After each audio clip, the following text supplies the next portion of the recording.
And now it's my honor and delight to introduce our commencement speaker. One of the first people to welcome me to Atlanta was fellow Women's College President Beverly Tatum.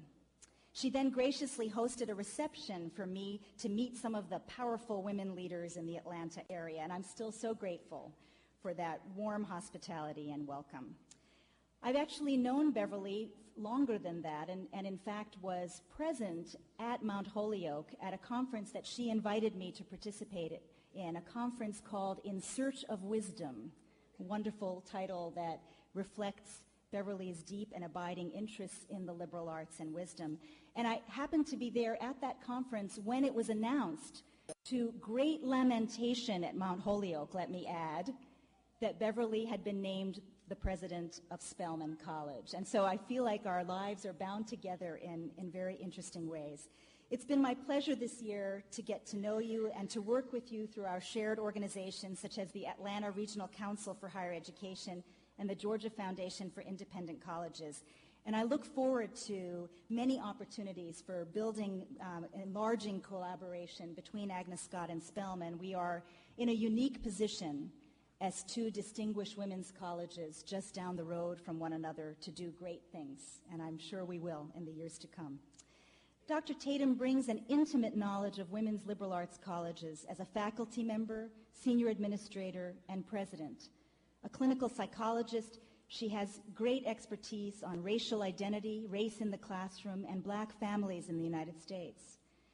An educator and author of numerous books focusing on racial identity among teenagers and the role of race in the American classroom, her book released earlier this year, Can We Talk About Race and Other Conversations in the Era of School Resegregation, explores the social and educational implications of the growing racial isolation in our public schools. Prior to accepting her present position at the nation's most prominent historically African American women's college, President Tatum served for 13 years at Mount Holyoke in a number of positions, including professor of psychology, department chair, dean of the college, and acting president. She grew up in Bridgewater, Massachusetts, earned a bachelor's degree in psychology from Wesleyan University in Middletown, Connecticut, a master's degree and doctorate in clinical psychology from the University of Michigan, and a master's degree in religious studies from Hartford Seminary. In 2005, Dr. Tatum earned the prestigious Brock International Prize in Education for her innovative leadership in that field. In her critically acclaimed 1997 book, which has really transformed the national dialogue about race, Why Are All the Black Kids Sitting Together in the Cafeteria, and Other Conversations About Race, she wrote that straight talk about racial identity is essential to the nation, and that a commitment to identity is compatible with a commitment to multiracial community. Using real-life examples and the latest research, she gives readers a new lens for understanding the emergence of racial identity as an important developmental process. Prior to joining the Mount Holyoke faculty in 1989, she served as associate professor and assistant professor of psychology at Westfield State College in Westfield, Massachusetts, and as a lecturer in Black Studies at the University of California at Santa Barbara. And I'm really delighted that her husband, Travis Daniel, is here with us today. I'd like to share with you an excerpt from an email that I received from a senior shortly after announcing that Dr. Tatum would be our speaker, because I think it captures the excitement of this moment so well. Dr. Beverly Daniel Tatum has presided over two notable women's colleges, including Spelman, such an amazing college that has afforded women of color a strong education since only a mere 20 years after the end of slavery. I'm proud to call Spelman our sister school and honored to have its president address us. Not only is she an expert on race relations, but she stresses the importance of finding one's personal identity, be it through race or gender, an ideal very much in line with the Agnes Scott community. She is an articulate, passionate product of the same kind of education that I've had the privilege of receiving, and I feel that she, possibly more than any past speaker, will be able to relate to us and to the special experience that we've had for the past 4 years. As usual, as Scotty puts it best, I too am deeply honored to introduce our 2007 commencement speaker, one of the foremost voices on race relations and education in the United States, Spelman College President Dr. Beverly Daniel Tatum.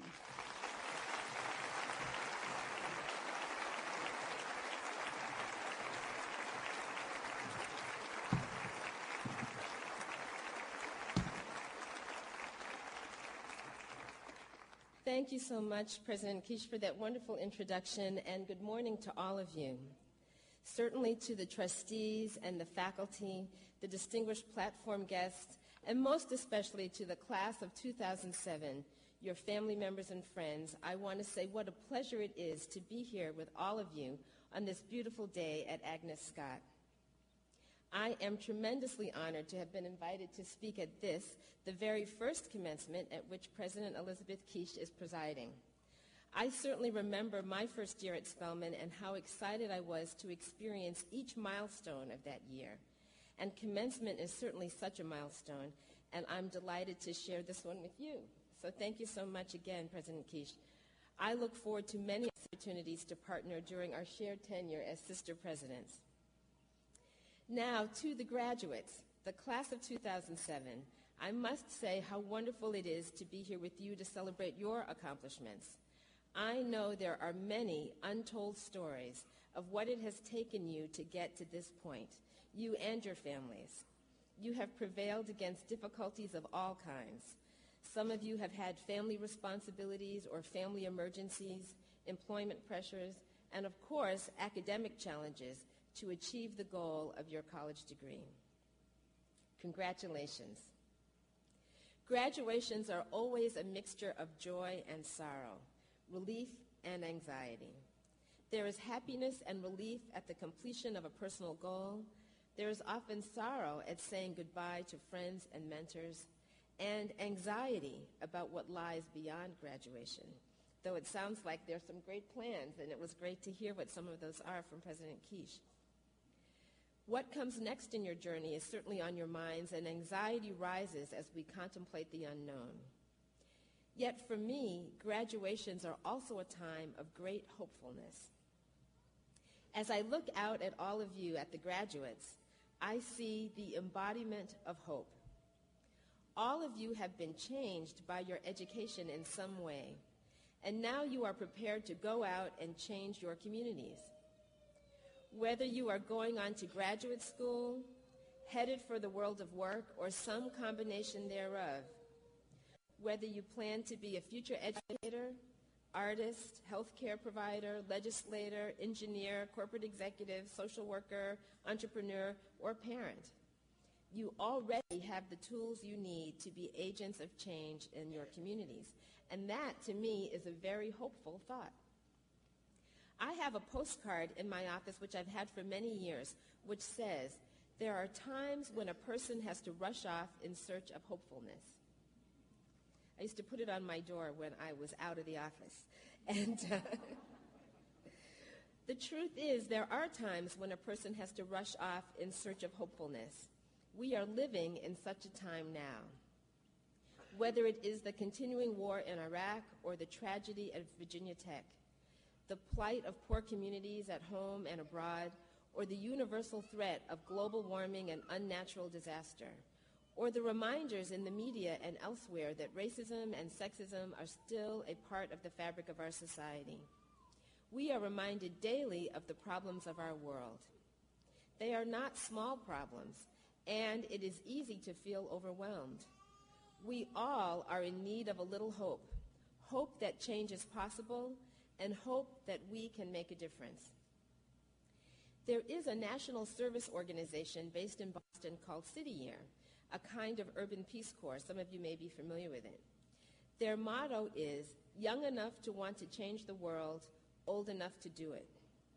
Though I am much older than you graduates, I still like to think of myself in that way, and I would invite all of you to think of yourselves in that way. Several years ago, I made a charitable donation to City Year, and in return, I received this coffee mug with a story printed on the side. And I want to take a moment to share that story with you. A young girl was walking along a beach. To her amazement, she came upon thousands of starfish. Washed ashore by a storm, they were dying in the hot sun. the girl began to toss starfish back into the sea, one by one. After a while, a man approached her. "Little girl," he asked, "why are you doing this? There are thousands of starfish on the beach. You cannot possibly hope to make a difference." The girl was discouraged and dropped the starfish in her hand. But a moment later, she bent down, picked up the starfish again, and tossed it as far as she could into the sea. She turned back to the man. Smiling brightly, she said, "I made a difference to that one." A great comeback. Inspired, others joined her, and soon, to her amazement, all the starfish had been tossed back into the sea. I love that story because it is so hopeful, and it reminds me of the power and obligation that each of us has to make the world a better place. Those of us who have had the opportunity to acquire an education of the quality that you have received at Agnes Scott have a moral obligation to use that training not only for our own betterment, but for the good of our society at large. And that may seem like an overwhelming task, but when we focus on one starfish at a time, we can see the possibility. In the work that I have done throughout my career as an educator teaching about racism, I have been and still am confronted with the need for hope all the time.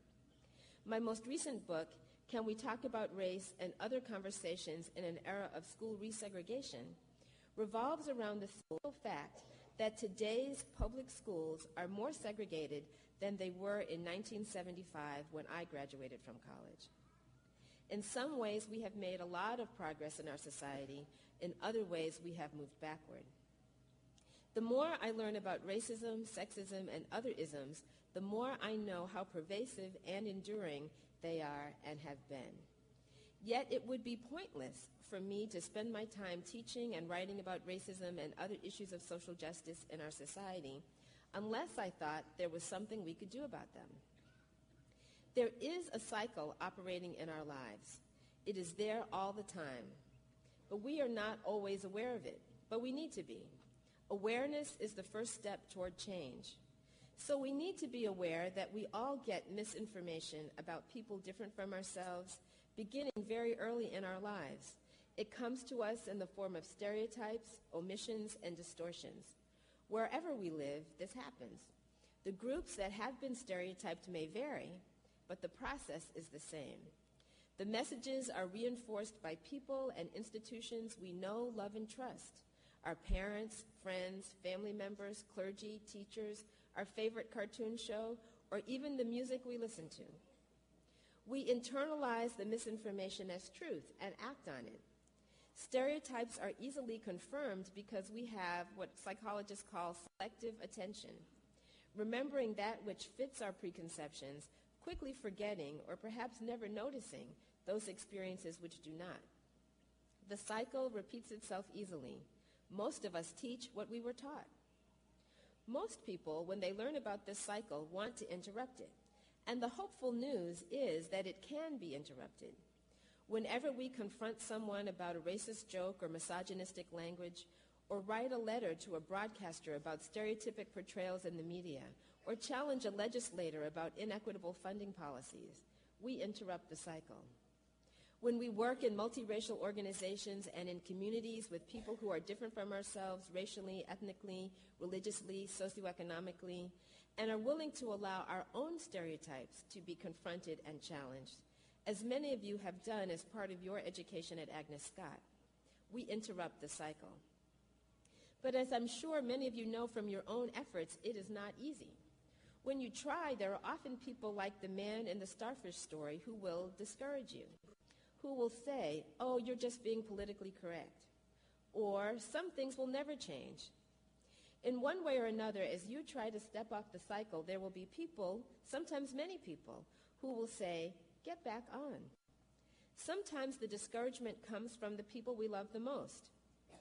A very poignant example of this was provided to me by one of my students several years ago. During October break, he had lengthy discussions with his father about the cycle of oppression and his efforts to interrupt it. To his dismay, his father was not very supportive of his efforts, sometimes saying that he had, quote, failed to raise his son correctly, other times telling him that his commitments to social change were just a phase. In relating this situation to me, he said, "I obviously can't tell if it's merely a stage, but I know that they say this to take the attention off of the truth of what I'm saying. By belittling me, they take the power out of my argument. It's very depressing that being compassionate and considerate are seen as only phases that people go through. I don't want it to be a phase for me, but as obvious as this may sound, I look at my environment and often wonder, how will it not be? I don't want this to just be a phase, but how will it not be?" I thought a lot about this question when I thought about addressing you.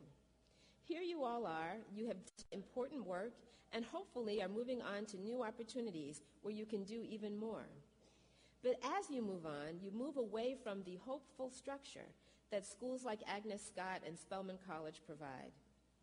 As you move into new, perhaps more cynical environments, how will you maintain the hopefulness you need to keep picking up those starfish?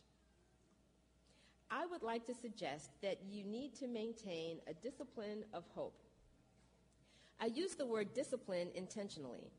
Like regular exercise is a discipline, so is the maintenance of hope. The more you do it, the easier it gets. But like establishing a regular pattern of exercise, it requires a certain amount of willpower. So in closing, I would like to leave you with my own list of best strategies for maintaining this discipline of hope. The list is short but powerful. 1, avoid burnout. It is hard to be hopeful when you're exhausted.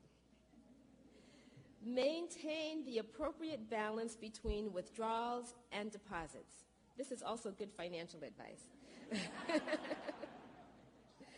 Social change work is hard. It has its rewards, but it also has its costs. When you make withdrawals of emotional, spiritual, or physical energy, it has to be balanced by deposits. Each of us has our own way of making deposits. For me, it is spending time alone listening to some favorite music or reading a good book without being interrupted by the phone or anything else, or maybe taking a long walk with a friend. The bottom line is this: if you make a lot of withdrawals, you have to make deposits. Number 2, create a support group. Find others who have similar values and commitments to share your struggles with. Agnes Scott has provided that for you, and the friendships you have made here can serve that purpose, though perhaps at a distance if you are moving to different places. But wherever you are, you can find 1 or 2 people, and that's really all you need. It does not have to be a big support group. Just 1 or 2 people who share your vision. Number 3, spend time with those who are more hopeful than you. I am a person of faith, and I read a lot of books on spirituality. Once I read one that recommended that if you wanted to grow in your faith, you should spend time with people who had more faith than you did. And I found that to be very useful advice. Time spent with people who have experienced many trials and tribulations and yet have been anchored by their own prayer life have taught me a lot. Hope and faith are close cousins. So if you want more hope, spend time with people who have some. And if you are the most hopeful person you know, that can be hard. You will find that many people want to spend time with you, which can be helpful, or it can be a withdrawal of your energy, depending on how negative they are.